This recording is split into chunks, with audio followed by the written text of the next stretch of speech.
അധ്യായം 22. യേശു വീണ്ടും ഉപമകൾ വഴി അവരോട് സംസാരിച്ചു. സ്വർഗരാജ്യം തൻ്റെ പുത്രനു വേണ്ടി വിവാഹവിരുന്നൊരുക്കിയ രാജാവിന് സദൃശ്യം. വിവാഹവിരുന്നിന് ക്ഷണിക്കപ്പെട്ടവരെ വിളിക്കാൻ അവൻ ഭൃത്യന്മാരെ അയച്ചു. എന്നാൽ വരാൻ അവർ വിസമ്മതിച്ചു. വീണ്ടും അവൻ വേറെ ഭൃത്യന്മാരെ അയച്ചുകൊണ്ട് പറഞ്ഞു, ഇതാ വിരുന്ന് സജ്ജമായിരിക്കുന്നു. എൻ്റെ കാളകളെയും കൊഴുത്ത മൃഗങ്ങളെയും കൊന്ന് എല്ലാം തയ്യാറാക്കി കഴിഞ്ഞു. വിവാഹവിരുന്നിന് വരിക എന്ന് ക്ഷണിക്കപ്പെട്ടവരോട് ചെന്ന് പറയുവിൻ. എന്നാൽ ക്ഷണിക്കപ്പെട്ടവർ അത് വകവയ്ക്കാതെ ഒരുവൻ വയലിലേക്കും വേറൊരുവൻ വ്യാപാരത്തിനും പൊയ്ക്കളഞ്ഞു. മറ്റുള്ളവർ ആ ഭൃത്യന്മാരെ പിടികൂടി അവരെ അവമാനിക്കുകയും വധിക്കുകയും ചെയ്തു. രാജാവ് ക്രുദ്ധനായി സൈന്യത്തെ അയച്ച് ആ കൊലപാതകികളെ നശിപ്പിച്ചു. അവരുടെ നഗരം അഗ്നിക്കിരയാക്കി. അനന്തരം അവൻ ഭൃത്യന്മാരോട് പറഞ്ഞു, വിവാഹവിരുന്ന് തയ്യാറായിരിക്കുന്നു, എന്നാൽ ക്ഷണിക്കപ്പെട്ടവർ അയോഗ്യരായിരുന്നു. അതിനാൽ നിങ്ങൾ വഴിക്കവലകളിൽ ചെന്ന് അവിടെ കണ്ടെത്തുന്നവരെ എല്ലാം വിവാഹവിരുന്നിന് ക്ഷണിക്കുവിൻ. ആ ഭൃത്യന്മാർ നിരത്തുകളിൽ ചെന്ന് ദുഷ്ടരും ശിഷ്ടരും ഉൾപ്പെടെ കണ്ടെത്തിയവരെ എല്ലാം വിളിച്ചുകൂട്ടി. അങ്ങനെ വിരുന്നുശാല അതിഥികളെ കൊണ്ട് നിറഞ്ഞു. അതിഥികളെ കാണാൻ രാജാവ് എഴുന്നള്ളിയപ്പോൾ വിവാഹവസ്ത്രം ധരിക്കാത്ത ഒരാളെ അവിടെ കണ്ടു.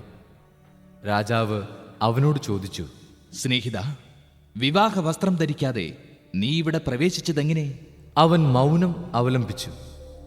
അപ്പോൾ രാജാവ് പരിചാരകന്മാരോട് പറഞ്ഞു, അവനെ കൈകാലുകൾ കെട്ടി പുറത്തെ അന്ധകാരത്തിലേക്ക് വലിച്ചെറിയുക. അവിടെ വിലാപവും പല്ലുകടിയുമായിരിക്കും. എന്തെന്നാൽ വിളിക്കപ്പെട്ടവർ വളരെ, തിരഞ്ഞെടുക്കപ്പെട്ടവരോ ചുരുക്കം. അപ്പോൾ ഫരിസയർ പോയി യേശുവിനെ എങ്ങനെ വാക്കിൽ കൊടുക്കാമെന്ന് ആലോചന നടത്തി.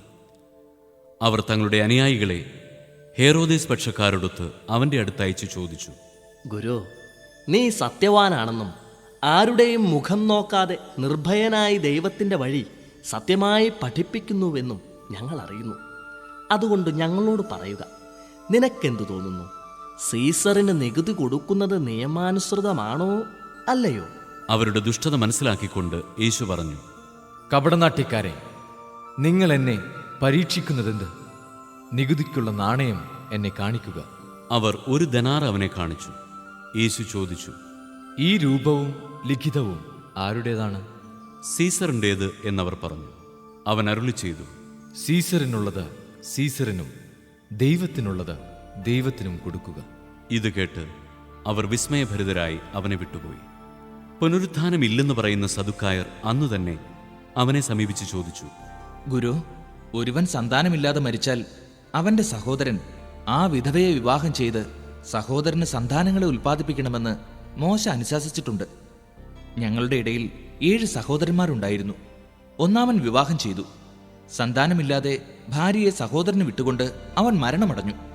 ഇങ്ങനെ തന്നെ രണ്ടാമനും മൂന്നാമനും, അങ്ങനെ 7ആമൻ വരെയും. അവസാനം ആ സ്ത്രീയും മരിച്ചു. അതിനാൽ പുനരുദ്ധാനത്തിൽ അവൾ ഈ 7 പേരിൽ ആരുടെ ഭാര്യയായിരിക്കും? അവർക്കെല്ലാം അവൾ ഭാര്യയായിരുന്നിട്ടുണ്ടല്ലോ. യേശു മറുപടി പറഞ്ഞു, വിശുദ്ധ ലിഖിതങ്ങളോ ദൈവത്തിൻ്റെ ശക്തിയോ മനസ്സിലാക്കാത്തതിനാൽ നിങ്ങൾക്ക് തെറ്റുപറ്റിയിരിക്കുന്നു. പുനരുത്ഥാനത്തിൽ അവർ വിവാഹം ചെയ്യുകയോ ചെയ്തു കൊടുക്കുകയോ ഇല്ല. പിന്നെയോ അവർ സ്വർഗദൂതന്മാരെ പോലെയായിരിക്കും. ഞാൻ അബ്രാഹത്തിൻ്റെ ദൈവവും ഇസഹാക്കിൻ്റെ ദൈവവും യാക്കോബിൻ്റെ ദൈവവുമാണ് എന്ന് മരിച്ചവരുടെ പുനരുത്ഥാനത്തെപ്പറ്റി ദൈവം നിങ്ങളോട് അരുളി ചെയ്തിരിക്കുന്നത് നിങ്ങൾ വായിച്ചിട്ടില്ലേ? അവിടുന്ന് മരിച്ചവരുടെയല്ല, ജീവിക്കുന്നവരുടെ ദൈവമാണ്. ജനക്കൂട്ടം ഇത് കേട്ടപ്പോൾ അവൻ്റെ പ്രബോധനത്തെപ്പറ്റി ആശ്ചര്യപ്പെട്ടു. യേശു സദുക്കായരെ വാക്കുമുട്ടിച്ചെന്ന് കേട്ടപ്പോൾ ഫരിസയർ ഒന്നിച്ചുകൂടി. അവരിൽ ഒരു നിയമപണ്ഡിതൻ അവനെ പരീക്ഷിക്കാൻ ചോദിച്ചു, ഗുരു, നിയമത്തിലെ അതിപ്രധാനമായ കൽപ്പന ഏതാണ്? അവൻ പറഞ്ഞു, നീ നിന്റെ ദൈവമായ കർത്താവിനെ പൂർണ്ണ ഹൃദയത്തോടും പൂർണ്ണ ആത്മാവോടും പൂർണ്ണ മനസ്സോടും കൂടെ സ്നേഹിക്കുക. ഇതാണ് പ്രധാനവും പ്രഥമവുമായ കൽപ്പന. രണ്ടാമത്തെ കൽപ്പനയും ഇതിന് തുല്യം തന്നെ. അതായത്, നിന്നെപ്പോലെ നിന്റെ അയൽക്കാരനെയും സ്നേഹിക്കുക. ഈ 2 കൽപ്പനകളിൽ സമസ്ത നിയമവും പ്രവാചകന്മാരും അധിഷ്ഠിതമായിരിക്കുന്നു. ഫരിസയർ ഒരുമിച്ച് കൂടിയപ്പോൾ യേശു അവരോട് ചോദിച്ചു, നിങ്ങൾ ക്രിസ്തുവിനെപ്പറ്റി എന്തു വിചാരിക്കുന്നു? അവൻ ആരുടെ പുത്രനാണ്? ദാവീദിന്റെ എന്നവർ പറഞ്ഞു. അവൻ ചോദിച്ചു, അങ്ങനെയെങ്കിൽ ദാവീദ് ആത്മാവിനാൽ പ്രചോദിതനായി അവനെ കർത്താവ് എന്ന് വിളിക്കുന്നതെങ്ങനെ?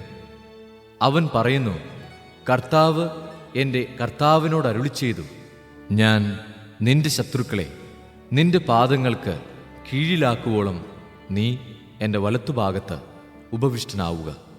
ദാവീദ് അവനെ കർത്താവേ എന്ന് വിളിക്കുന്നുവെങ്കിൽ അവൻ അവൻ്റെ പുത്രനാകുന്നതെങ്ങനെ? അവനോട് ഉത്തരമായി ഒരു വാക്കുപോലും പറയാൻ ആർക്കും കഴിഞ്ഞില്ല.